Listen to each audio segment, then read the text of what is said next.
Então vamos lá, nós estamos chegando agora no período de definições, né, para a eleição presidencial, né?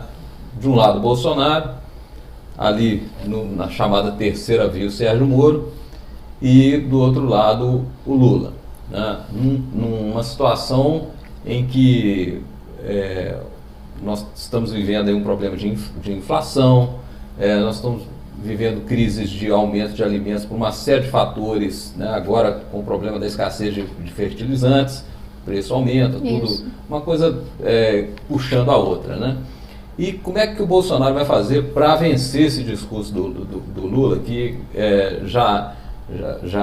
gente já está vendo aí, que é aquele discurso de que o PT tirou o Brasil do mapa da fome e que o Bolsonaro voltou com essa situação, o brasileiro voltou a ter problemas até de escassez de alimentos, de passar fome, né? Então o discurso do Lula é esse. Na minha época o gás era o preço X, era mais barato, gasolina e tal, porque esse discurso vai aparecer.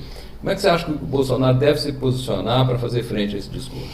Então, acabar que se abraçam algumas pautas até socialistas, né? Como essa pauta da Renda Brasil, né? Que hoje proporciona às pessoas um valor até bem maior do que era pago pelo Bolsa Família. E eu sei que às vezes é difícil a gente buscar no tempo as explicações, mas nos anos de 2000, mais ou menos, o Brasil ele exportava muito, mandava muito produtos nossos para fora, principalmente para a China. Os royalties da China, que eram pagos aqui para o Brasil, em virtude da exportação do frango, do aço, equivalia a 150% do nosso PIB. Então, quer dizer, tudo aquilo que o país era capaz de produzir durante um ano, só em royalties entrava o dobro, mais metade. Esses recursos eles vieram para o Brasil, infelizmente não foram aproveitados da maneira mais adequada, porque senão hoje nós teríamos uma poupança muito forte, capaz de assegurar toda essa crise. Aí foi aqueles escândalos, mandou dinheiro para a Venezuela, para Cuba, investiu onde não deveria e não pensamos, como eu te falei novamente, não pensamos numa política a longo prazo.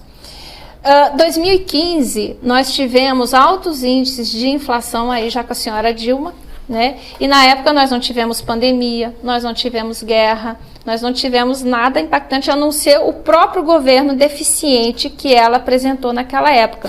Também foi uma época, mas isso já tinha começado um pouco antes, que a China tinha se tornado autossuficiente em aço e em determinados alimentos. Então os royalties pararam de entrar. Na medida que os royalties paravam de entrar, em vez de haver ali, vamos segurar um pouquinho os gastos do governo, não. Mantiveram os gastos na mesma proporção, até que a coisa explodiu. Inflação nós já sabemos o que gera inflação, né? Quando o Estado gasta mais do que arrecada. E a alta dos preços a gente também sabe, né? Quando eu tenho uma oferta menor que a procura. Então você tem uma alta de preço, né? Eu tenho pouca coisa para te oferecer, mas você está com dinheiro para comprar. Isso. E vai por aí. Durante o período do lockdown, várias empresas pararam de funcionar. Eu mesma tive que ficar 4 meses esperando pela entrega do veículo, de uma motocicleta. E quando ela veio, já veio com preço novo. Então, é uma crise generalizada. O que há de se entender é que isso não é só no Brasil. E que, graças a Deus, nós não estamos numa era PT. Porque se nós estivéssemos numa era PT, a situação ia estar muito pior. Muito, muito pior do que isso. Você acha que o Bolsonaro tem coisa para mostrar, tem argumentos para vencer esse tipo de discurso? Com certeza. Nós retomamos uma série de obras inacabadas.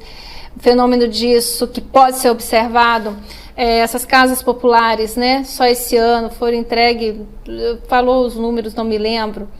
O Gilson, né, Gilson Machado falou muito nisso, nas casas populares, né, que essas obras foram retomadas, estavam todas paralisadas, várias rodovias. Infelizmente não conseguimos avançar na 381 porque é um projeto altamente complexo. E ainda teve um desabamento ali? Teve desabamento por causa de erro na geotecnia, de um projeto antigo, esse projeto não é recente. E agora vamos gastar muito para consertar tudo isso. Mas assim, ele vai mostrar, já está mostrando, é uma região que a gente tem pouco visto aqui na nossa região, mas que tem sido bastante difundida, o Nordeste, né? Aquela transposição do Rio São Francisco tem um significado muito grande para aquele povo, porque é você levar água, né? para as regiões mais secas do Nordeste, mais pobres também. Então ele deve investir muito nisso, a questão social,